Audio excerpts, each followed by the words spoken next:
Hey there, everybody, and thanks so much for watching KXAN Live News Notes on this Thursday. I'm Will DuPree. A little chilly out there. It's going to warm up, but what a beautiful start to the day here in Austin. First up, record turnout for early voting is not showing any signs of slowing down. In fact, by tonight, Travis County should surpass 500,000 early votes. Just yesterday, the county set an all-time record for votes cast in an election. Turnout is more than 57%. If you still need to vote here in Travis County, 5 mega centers around Austin and Pflugerville will stay open until 9 o'clock tonight and tomorrow. In Williamson County, more than 62% of registered voters have already cast their ballots. All of these counties that you see right here surpass the total number of votes they had in the 2016 general election. According to numbers from the Secretary of State's office, 10 Texas counties have now exceeded their voting numbers from 2016. You can now go vote without wearing a mask. This has gone back and forth in the courts over the past 2 days. Yesterday, an appeals court temporarily blocked a judge's ruling requiring people to wear masks when voting in person. It's the latest example of how much the courts are playing a role in this year's election. This stems from Governor Greg Abbott's statewide mask mandate, a mandate that excludes polling places.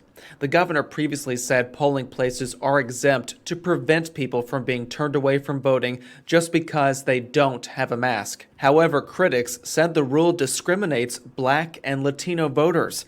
They say these two groups are more likely to be harmed by COVID-19.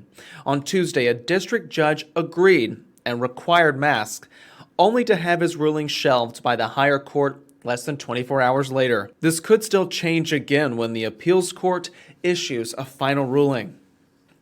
Hurricane Zeta made landfall in Louisiana yesterday as a powerful Category 2 storm.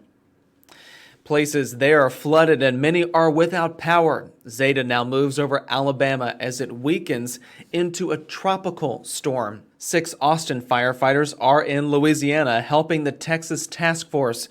The governor sent them there ahead of Zeta.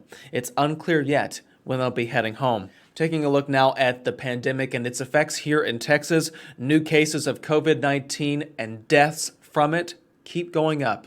The state reported yesterday that another 105 Texans died from coronavirus. The total is now 17,700 deaths. There are 5,100 new infections statewide, and almost 880,000 people in Texas have contracted the virus since March.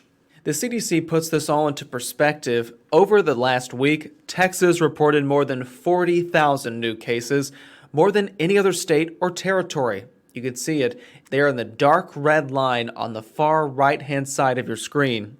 The next closest is Illinois with about 7,000 fewer. Anyone who donates blood through We Are Blood here in Austin will now be tested for COVID-19 antibodies for free. The new effort aims to find more convalescent plasma donors to help treat people hospitalized with the coronavirus.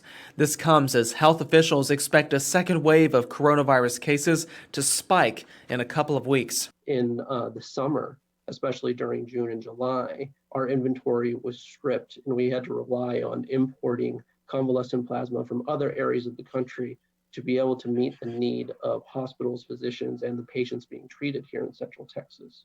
So that's a big fear now, is that as cases rise here, we will also not have adequate inventory to meet that need.